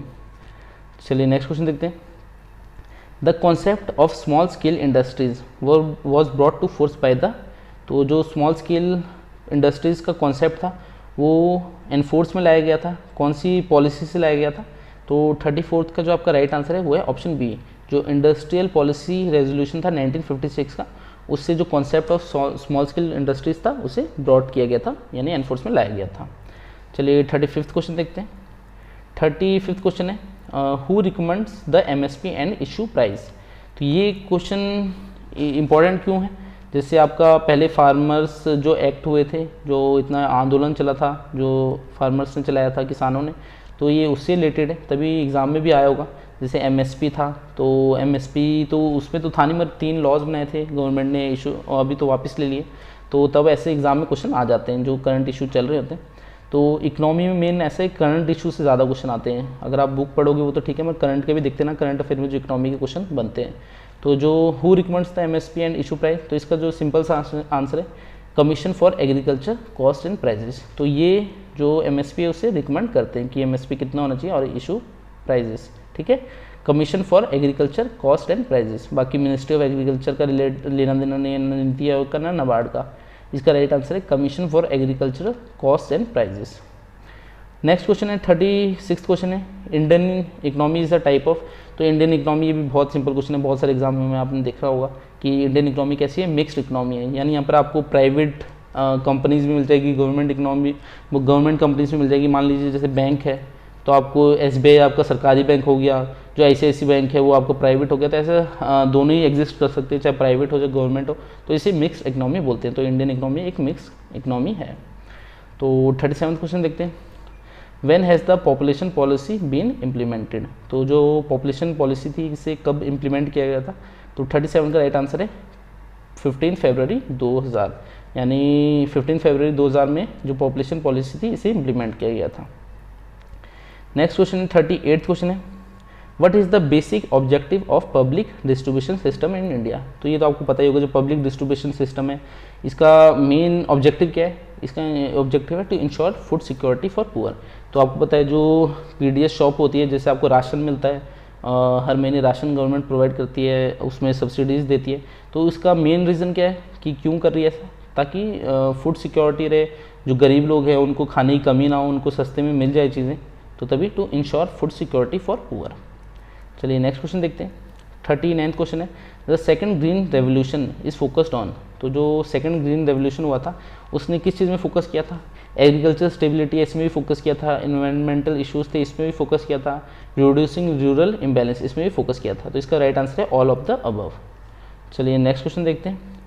40th क्वेश्चन है, which sector of Indian economy has decreased unemployment. तो इंडियन इकोनॉमी का कौन सा सेक्टर है जिसमें डिक्रीज्ड अनएम्प्लॉयमेंट देखने को मिलती है, तो इसका राइट आंसर है एग्रीकल्चर। ये भी इजी सा क्वेश्चन है, जैसे एग्रीकल्चर आपको पता है 12 महीने में, ऐसा नहीं कि 12 महीने ही बंदा काम करता है जो आपका फार्मर होता है, कभी सीजन पे डिपेंड करता है जो क्रॉप लगा रहा है, तो ऐसा है उसको मतलब 12 मंथ की उसकी एम्प्लॉयमेंट नहीं होती, वो डिक्रीज होती है। कभी मान लो सर्दियों में उसकी फसल हो रही है, गर्मियों में हो रही है, बीच में कभी नहीं हो रही है, जैसे टाइम पीरियड होता है फसल का, बीच में वो काम नहीं करेगा जब उसकी फसल ग्रो कर रही है, तो आपको जो एग्रीकल्चर सेक्टर है इसमें डिक्रीज्ड अनएम्प्लॉयमेंट देखने को मिलती है। तो चलिए 41st क्वेश्चन देखते हैं। मैंने आपको इकोनॉमी के 10 क्वेश्चन करा दिए, 30 से 40 तक जो क्वेश्चन थे वो इकोनॉमी के थे। अब हम साइंस के क्वेश्चन करते हैं। साइंस का पहला क्वेश्चन है, 1 horse power of electric power is equal to. तो जो 1 हॉर्स पावर है वो ऑफ इलेक्ट्रिक पावर किससे इक्वल है, वो है 746 वाट्स के इक्वल। तो साइंस के तो बहुत ही ईजी क्वेश्चन आए थे एग्जाम में, बेसिक साइंस है। तो अब देखते हैं और क्वेश्चन देखते हैं। When a bar magnet suspended freely with a thread it will always rest along. तो जो बार मैग्नेट होता है आपको पता है वो जैसे नॉर्थ से साउथ को उसकी जो वेव से वो जाती है, तो आपका जो उसको आप फ्रीली अगर एक थ्रेड से सस्पेंड करोगे बार मैग्नेट को, तो वो कौन सी डायरेक्शन में रेस्ट करेगा, तो उसका जो राइट आंसर है 42 का राइट आंसर है बी, यानी नॉर्थ से साउथ डायरेक्शन में। तो नॉर्थ ईस्ट वेस्ट साउथ, तो जो बार मैग्नेट है वो कुछ इस तरह से हो जाएगा नॉर्थ से साउथ डायरेक्शन में, क्योंकि उसकी वेव्स भी ऐसे जाती है नॉर्थ टू साउथ। चलिए 43rd क्वेश्चन देखते हैं। The main constituent of the compressed natural gas, CNG का मेन कॉन्स्टिट्यूएंट क्या होता है, बहुत ही ईजी क्वेश्चन है। इसका जो राइट आंसर है वो है ऑप्शन बी, मीथेन। तो सीएनजी का जो मेन कॉन्स्टिट्यूएंट होता है वो होता है मीथेन। साइंस की बहुत ही ईजी क्वेश्चन आए थे बेसिक साइंस से। The short sightedness myopia defect in human eyes can be corrected by using. तो जो शॉर्ट साइटेडनेस होती है मायोपिया, उसे कैसे करेक्ट कर सकते हैं। शॉर्ट साइटेडनेस क्या हो गया कि आपको पास की चीज़ें तो दिख रही है पर दूर की चीज़ें नहीं दिखेगी जब आपको मायोपिया होगा, मायोपिया डिफेक्ट होगा ह्यूमन आइज में। तो इसको ठीक कैसे कर सकते हैं, इसका कॉनकेव लेंस है उसे लगा के ठीक कर सकते हैं। तो अगर आपको मायोपिया है तो आप कॉनकेव लेंस से ठीक कर सकते हो। जैसे मेरे को भी चश्मा लगा हुआ है, मेरे को दूर की चीज़ें नहीं दिखती है अगर बिना चश्मे के, तभी मैंने चश्मा लगा रखा। तो इसमें कौन सी लेंस है, इसमें कॉनकेव लेंस। तो इसका राइट आंसर है कॉनकेव लेंस। अब 45 देखते हैं। Which one is responsible for souring of milk. तो जो मिल्क में खट्टापन आता है वो उसकी किस चीज़ की वजह से आता है, ये आता है लैक्टिक एसिड की वजह से। तो 45 का जो राइट आंसर है वो है लैक्टिक एसिड। मिल्क में जो खट्टापन आता है वो लैक्टिक एसिड की वजह से आता है। बहुत ही ईजी क्वेश्चन है, फ्री के नंबर है। 46 है। विच of the following is the most abundant metal in earth crust. तो सबसे ज़्यादा पाया जाने वाला मेटल कौन सा है अर्थ क्रस्ट में, तो इसका जो राइट आंसर है वो है ऑप्शन बी, एल्यूमिनियम। तो अर्थ के क्रस्ट में अबंडेंस में है जो एल्यूमिनियम मेटल है। चलिए नेक्स्ट क्वेश्चन देखते हैं। 47th क्वेश्चन है। Atoms of different elements with different atomic number which have same mass number are known as. तो ऐसा एटम एलिमेंट बताइए जिसमें एटॉमिक नंबर तो डिफरेंट होता है बट जो मास नंबर होता है वो सेम रहता है, तो उन्हें क्या बोलते हैं। तो इसका जो राइट आंसर है 47th का राइट आंसर है आइसोबार्स। तो आइसोबार्स होते हैं, इनमें जो एटॉमिक नंबर होता है वो डिफरेंट रहता है मगर मास नंबर सेम रहता है। बाकी आपको सारे पढ़ने हैं कि आइसोमर्स क्या होते हैं, आइसोटोप्स क्या होते हैं, आइसोचोर्स क्या होते हैं, तो कोई भी क्वेश्चन आ सकता है एग्जाम में। बाकी बेसिक साइंस है, बेसिक ही पढ़ोगे तो आपको मिल जाएगा। जैसे लूसेंट की बुक आप पढ़ रहे हो तो उसमें आपको जो साइंस मिलेगी आप उसको पढ़ लेना, मोर देन सफिशिएंट है। कोई अलग बुक लेने की ऐसी कोई नीड है नहीं। तो 48 क्वेश्चन देखते हैं। Which of the following pollutants is the major cause of respiratory disease. तो कौन सा पॉल्यूटेंट है जो मेजर कॉज है जो आपकी सांस लेने की जो डिसीज़ होती है, रिस्पिरेटरी डिसीज़ होती है, उसमें इफेक्ट करता है। तो इसका जो राइट आंसर है वो है सस्पेंडेड फाइन आर्टिकल्स। तो जो सस्पेंडेड फाइन आर्टिकल्स होते हैं ये मेजर पॉल्यूटेंट होते हैं जो रिस्पिरेटरी डिसीज से रिलेटेड होते हैं। तो 49वां क्वेश्चन देखते हैं, who discovered the nucleus in the cell. तो किसने डिस्कवर किया था जो न्यूक्लियस था सेल में, ये डिस्कवर किया था रॉबर्ट ब्राउन ने। तो 49 का जो राइट आंसर है वो है रॉबर्ट ब्राउन। इन्होंने डिस्कवर किया था न्यूक्लियस में सेल, ठीक है, discover the nucleus in the cell. तो सेल में जो न्यूक्लियस था इन्होंने डिस्कवर किया था रॉबर्ट ब्राउन ने। तो आपको सारी पता होना चाहिए कि डिस्कवरीज किसने क्या की थी। जैसे जो ल्यूएनहॉक थे, इन्होंने क्या डिस्कवर किया था, इन्होंने बैक्टीरिया जो था उसको डिस्कवर किया था सबसे पहले, ठीक है। तो सभी डिस्कवरीज पता होनी चाहिए आपको साइंस की। Bat search their 50th question, bat search their prey and fly in dark night by emitting detecting reflections of.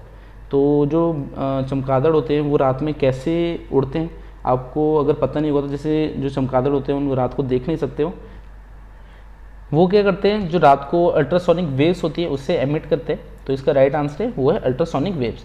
तो अल्ट्रासोनिक वेव्स होते हैं, इन्हें एमिट करते हैं जो चमगादड़ होते हैं, बैट्स होते हैं। तो इससे क्या होता है, ये चीज़ों से टकरा के वापस आ जाती है। जैसे कोई चीज़ सामने आ रही है तो ये अल्ट्रासोनिक वेव छोड़ेंगे और वो टकरा के वापस आ जाएगी इनके पास। तो इससे उन्हें पता लग जाएगा सामने ऑब्जेक्ट है कोई, तो वो अपना जो रास्ता है उसको चेंज कर देंगे। तो इस तरह से ये रात को उड़ते हैं जो बैट्स होते हैं, एंड जो अपना शिकार होते हैं इसी तरह से फाइंड भी करते हैं। चलिए अब हम अपना नेक्स्ट सेक्शन देखते हैं। साइंस के 10 क्वेश्चन हो गए, अब हमारा ज्योग्राफी बचता है। तो ज्योग्राफी के क्वेश्चंस देखते हैं और थोड़ा जल्दी करते हैं, वीडियो लंबी हो रही है ज़्यादा। तो 51 क्वेश्चन है, त्रिशूल peak lies in the state of. तो जो त्रिशूल पीक है कौन सी स्टेट में, ये है उत्तराखंड में। नेक्स्ट क्वेश्चन है, which one of the following is not a biosphere reserve.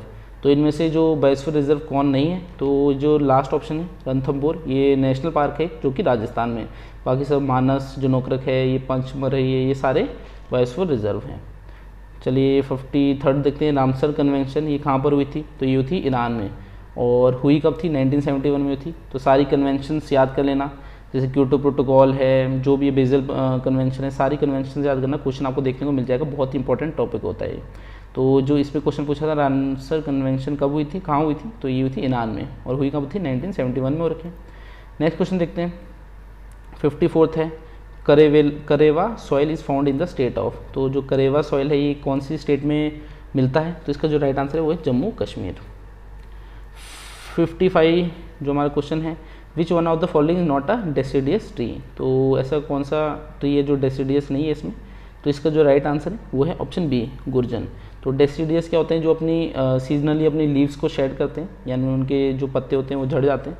तो इसमें से कौन सा नहीं है डेसिडियस ट्री, तो वो है गुर्जन। चलिए 56 क्वेश्चन देखते हैं। 56 है, which one of the following rivers flows from east to west. तो कौन सी रिवर है जो ईस्ट से वेस्ट को फ्लो करती है, तो इसका राइट आंसर है लोहित। चलिए नेक्स्ट क्वेश्चन देखते हैं। 57 है, which one of the following separates the Andaman from Nicobar island. तो इसका जो राइट आंसर है, जो अंडमान और निकोबार आइसलैंड को सेपरेट करता है वो है 10 डिग्री चैनल, ठीक है, ऑप्शन सी। 10 डिग्री चैनल है, ये अंडमान और निकोबार को सेपरेट करता है। बहुत ही ईजी क्वेश्चन है। Which one of the following is not correctly match. तो इसमें बचाना है हमें कौन सा करेक्टली मैच नहीं है। तो डैम दिया और रिवर दे रखी है, तो चलिए देखते हैं। जो पहला दे रखा है दुलहस्ती, ये रिवर चिनाब में ही है डैम। फिर रिहान डैम है, ये गलत है, ये कैन रिवर पे नहीं, ये सोन रिवर पे। और ये रिहान डैम कहाँ पर है, ये है यूपी में।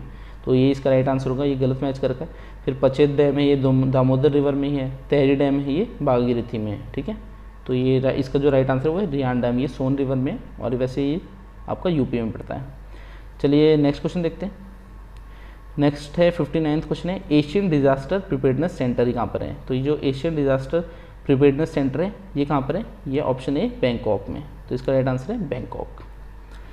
60 एंड लास्ट क्वेश्चन है 60th क्वेश्चन है जो है ज्योग्राफी सेक्शन का, how much of India's coast line is vulnerable to disaster. तो इंडिया की जो कोस्ट लाइन है उसमें से कितनी किलोमीटर की जो कोस्ट लाइन है वो डिजास्टर के लिए वल्नरेबल है या डिजास्टर आ सकता है वहाँ पर। तो इसका जो राइट आंसर है वो है ऑप्शन डी, तो 5700 किलोमीटर। अब हमारा इंडिया जी के और साइंस खत्म हो गया, तो हम जल्दी हिमाचल जी के देखेंगे। हिमाचल जी के मैंने आपको बताया 30 क्वेश्चन आएंगे, तो 61 से स्टार्ट होंगे, 90 तक चलेंगे, ठीक है। तो हिमाचल के देखते हैं। पहला क्वेश्चन क्या है, which raja of Nurpur princely state build the Taragarh fort in the territory of Chamba princely state around 1625-30 AD। तो नूरपुर का कौन सा राजा था जिसने चंबा की टेरिटरी में एक फोर्ट बनाया था जिसका नाम था तारगढ़ फोर्ट। तो इसका जो राइट आंसर है वो है जगत सिंह। और ये जगत सिंह था, ये नूरपुर का शक्तिशाली राजा भी था सबसे। तो इसी ने जो चंबा की टेरिटरी था उसमें एक तारगढ़ फोर्ट बनाया था। चलिए नेक्स्ट क्वेश्चन देखते हैं। What is the name of Yogi who guided Raja Sahil Varman of Chamba princely state regarding the site of new capital of his state. तो जो साहिल वर्मन थे ये चंबा के राजा थे, इन्हें एक योगी था उसने गाइड किया था कि अपनी जो स्टेट की कैपिटल है उसे चेंज करने के लिए बताया था कि कौन सी साइट रखनी चाहिए। तो इसका जो राइट आंसर है वो है चरपटनाथ, ठीक है। तो चरपटनाथ थे, ये एक योगी थे जिन्होंने साहिल वर्मन को गाइड किया था। चलिए नेक्स्ट क्वेश्चन देखते हैं। नेक्स्ट क्वेश्चन है 63rd क्वेश्चन है। चलिए हिंदी में करते हैं, 63rd है, इसको हम हिंदी में करते हैं थोड़ा। चलिए, किस मुगल सम्राट ने कांगड़ा किले के अंदर मस्जिद बनवाई। तो कौन सा मुगल सम्राट था जिसने कांगड़ा किले के अंदर मस्जिद बनाई थी। तो इसका राइट आंसर है जहांगीर। चलिए नेक्स्ट क्वेश्चन देखते हैं। यूरोप के किस यात्री ने 1783 ईस्वी के आसपास नाहन से नूरपुर होते हुए जम्मू की यात्रा की। तो यूरोप का कौन सा यात्री था जो 1783 में नाहन से नूरपुर होते हुए जम्मू की यात्रा की थी जिसने। तो इसका जो राइट आंसर है वो ऑप्शन बी फॉस्टर। चलिए 65th क्वेश्चन देखते हैं। 850-900 ईस्वी के आसपास सुकेत रियासत ने कुल्लू के किस राजा को बंदी बनाया। तो जो सुकेत रियासत थी उसने 850 या 900 ईस्वी के आसपास कुल्लू के किस राजा को बंदी बनाया था। तो इसका जो राइट आंसर है वो है भूपाल। नेक्स्ट क्वेश्चन देखते हैं। 66th क्वेश्चन है। बुशैर के राजा कैरी सिंह और तिब्बत के मध्य किस संधि कब हुई थी। तो एक संधि हुई थी जो बुशैर का राजा था कैरी सिंह और तिब्बतों के बीच में, ठीक है। तो ये कब हुई थी, ये हुई थी 17वीं सदी थी उसमें। और जो आप देखते हो कि लवी मेला लगता है रामपुर में, वो भी इसी संधि का परिणाम है। इससे क्या होता है, जो लवी मेला होता है इसका मेन ऑब्जेक्टिव क्या था, ट्रेड का। जो बुशैर रियासत थी और तिब्बत की रियासत थी उनके बीच में ट्रेड के लिए। तो ये इसलिए स्टार्ट हुआ था लवी जो मेला था रामपुर में। तो ये 17वीं सदी में जो ट्रीटी हुई थी बुशैर के राजा कैरी सिंह और तिब्बत के, तो उसी का जो परिणाम था ये लवी मेला उससे स्टार्ट हुआ था। तो कब हुई थी, 17वीं सदी में। चलिए 67 देखते हैं। 19वीं सदी की पहली चौथाई के दौरान गोरखा और अंग्रेजों के मध्य किस स्थान पर एक निर्णायक युद्ध हुआ था। तो जो गोरखा थे और अंग्रेज थे इनके बीच में युद्ध हुआ था। तो ये कहाँ पर हुआ था, ये हुआ था जातक हिल्स में। तो 67 का राइट आंसर है जातक हिल्स में। जो अंग्रेज थे और गोरखा थे इनके बीच में युद्ध हुआ था। कब हुआ था, 1914 और 15 में आपको पता है इस टाइम हुआ था। तो गोरखा और अंग्रेजों के बीच में युद्ध हुआ था।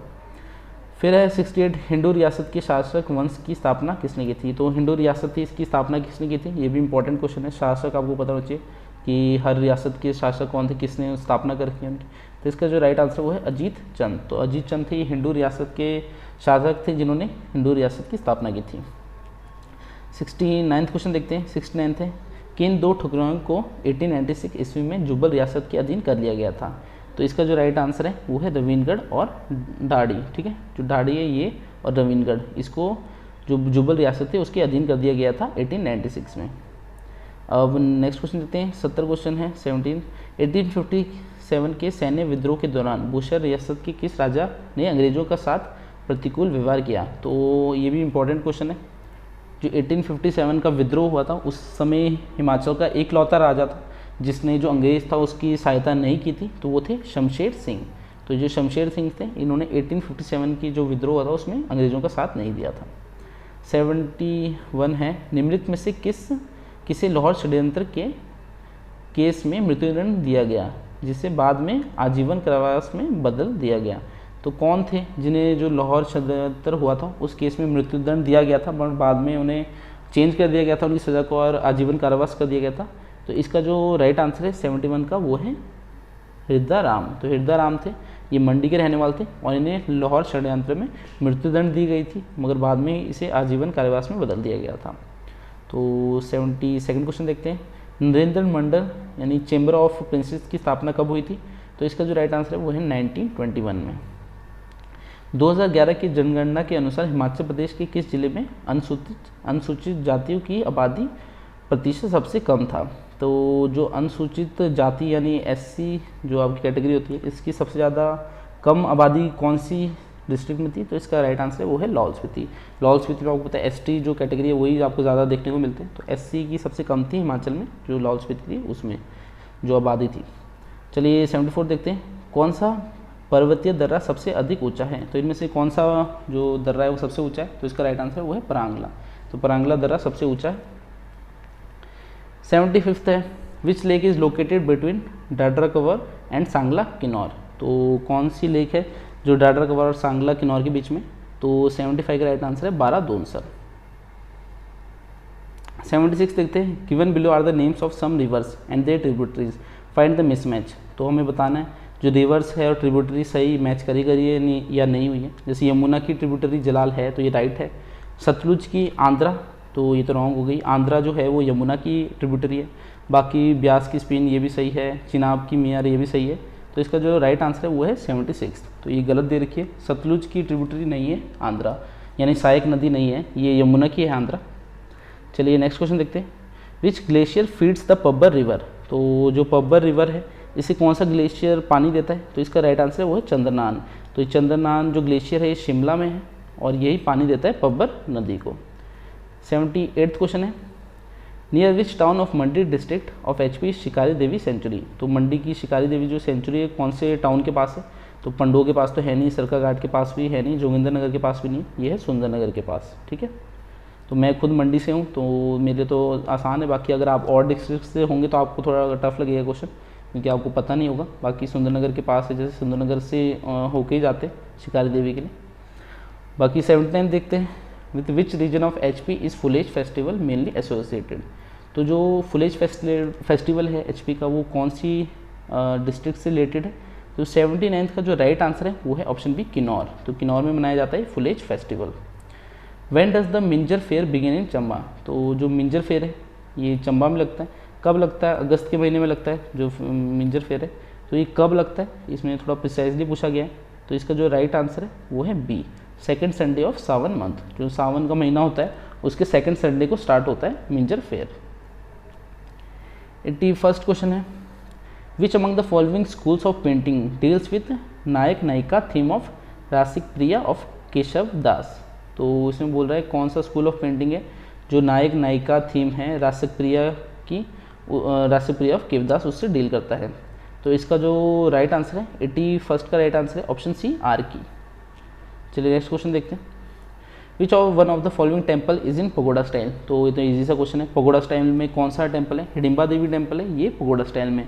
एक मंडी का प्राश्चर टेम्पल है ये भी पगोडा स्टाइल में। बाकी आपको सारे पता होना चाहिए कि डोम स्टाइल में कौन सा है, शिखर स्टाइल में कौन सा है। ये भी एक इंपॉर्टेंट टॉपिक है, architectural style of Himachal Pradesh, ये भी आपने पढ़ना है। तो जो पगोडा स्टाइल है ये हिडिंबा जो मंदिर है पगोडा स्टाइल में बना है। बाकी प्राश्चर्य मंडी का भी पगोडा स्टाइल में बना है।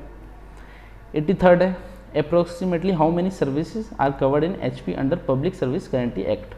तो जो एचपी का पब्लिक सर्विस गारंटी एक्ट था ये 2011 में लागू हुआ था। जो HP public service guarantee act है इसमें क्या है, एक टाइम बाउंड सर्विस दी जाती है, यानी एक टाइम बता दिया जाएगा कि इतने में आपकी सर्विस होगी। ऐसा नहीं उससे आगे टाइम जाएगा, यानी जो भी गवर्नमेंट एम्प्लॉय होगा तो उसी टाइम के अंदर वो सर्विस देनी पड़ेगी। तो इसका जो 83 का राइट आंसर है ऑप्शन डी, यानी 187 सर्विस थी जो HP public service guarantee act के अंडर कवर की गई थी। 84 देखते हैं, 84 है, at which place in Chamba district HP there is a sheep breeding farm? तो हिमाचल प्रदेश में जो चंबा डिस्ट्रिक्ट है उसमें एक शीप ब्रीडिंग फार्म है, वो कहाँ पर है? 84 का राइट आंसर है सरोल। तो 4 वैसे है, एक जियोरी है शिमला में, जो ये जियोरी है ये शिमला में शीप ब्रीडिंग सेंटर, एक हमीरपुर में है, हमीरपुर के ताल में, फिर एक किन्नौर में भी है, करछम में। तो किन्नौर का करछम में भी शीप ब्रीडिंग फार्म है। बाकी चंबा में कहाँ है? सरोल में। तो ये भी एक इंपॉर्टेंट क्वेश्चन है। In which district of HP Suketi fossil park? तो हिमाचल प्रदेश में सुकेती फॉसिल पार्क का है, बहुत ही ईजी सा क्वेश्चन है, फ्री का नंबर है। तो सिरमौर में जो सुकेती फॉसिल पार्क है। 86 क्वेश्चन है, which principal state own the Bantony building of Shimla town and used it as a summer palace? तो कौन सी प्रिंसिपल स्टेट थी जिसने जो शिमला का बेंटनी बिल्डिंग है उसे ओन किया था और समर प्लेस की तरह यूज़ किया था? तो 86 का जो राइट आंसर है वो है सिरमौर। 87 क्वेश्चन देखते हैं। 87 क्वेश्चन है, who founded the Shri Dhami Prem Pachani sabha in July 1939 AD? तो इसे फॉर्म किया था भगमल सौटा ने, जो धामी प्रेम प्रसाद समाधि, इसे भगमल सौटा ने फॉर्म किया था। बाकी एक धामी गोलीकांड भी हुआ था जिसमें 2 लोग मरे थे, तो इंपॉर्टेंट टॉपिक है ये भी। चलिए आगे देखते हैं, 88 क्वेश्चन देखते हैं। What is the approximate percentage of marginal holdings in HP. तो होल्डिंग्स बता रहा है, जो लैंड होल्डिंग्स होती है, तो अप्रॉक्सीमेट परसेंटेज कितनी थी जो मार्जिनल होल्डिंग्स थी एचपी में। 88 का आंसर है 69.78%। In which district of HP is a Beradol where a 5 megawatt solar project is propose. तो एचपी की कौन सी जगह में 5 मेगावाट का एक सोलर प्रोजेक्ट है वो प्रपोज किया गया है। तो इसका 89 का राइट आंसर है वो है बिलासपुर। लास्ट क्वेश्चन है हिमाचल जीके का, ये भी देख लेते हैं। व्हेन वाज बेटी है अनमोल योजना इंट्रोड्यूस इन एचपी। तो जो बेटी है अनमोल योजना ये कब इंट्रोड्यूस की गई थी, तो ये गई थी जुलाई 2010 में।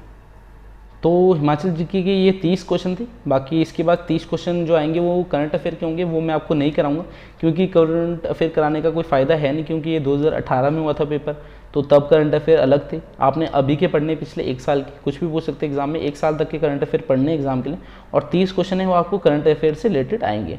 और 2018 में मैंने क्या देखा था कि जो करंट अफेयर थे वो इंडिया के ही आए थे, जो 30 क्वेश्चन थे वो इंडिया लेवल के थे सारे। तो इंडिया के करंट अफेयर आपके लिए इंपॉर्टेंट रहेंगे। 30 क्वेश्चन आने वाले हैं करंट अफेयर के, तो एक मेजर पोर्शन वो भी कवर कर रहा है। तो करंट अफेयर भी आपने ठीक से पढ़ना है। बाकी मैं इस वीडियो में नहीं कराऊंगा क्योंकि फ़ायदा कुछ है नहीं 2018 के करंट अफेयर कराने का। बाकी आज की वीडियो हमारी इतनी थी। अगर आपको ये वीडियो पसंद आई तो इस वीडियो को लाइक एंड शेयर ज़रूर करना। साथ ही अगर आप गवर्नमेंट एग्जाम की तैयारी कर रहे हैं तो हमारे चैनल को सब्सक्राइब कर दीजिए, क्योंकि मैं आगे और भी अच्छी अच्छी वीडियोज़ लेके आऊँगा जिससे मैं आपकी एग्जाम की तैयारी को और भी आसान बना दूँगा। चलिए मैं आपसे अगली क्लास में मिलता हूँ, तब तक के लिए शब्बा खैर, थैंक यू।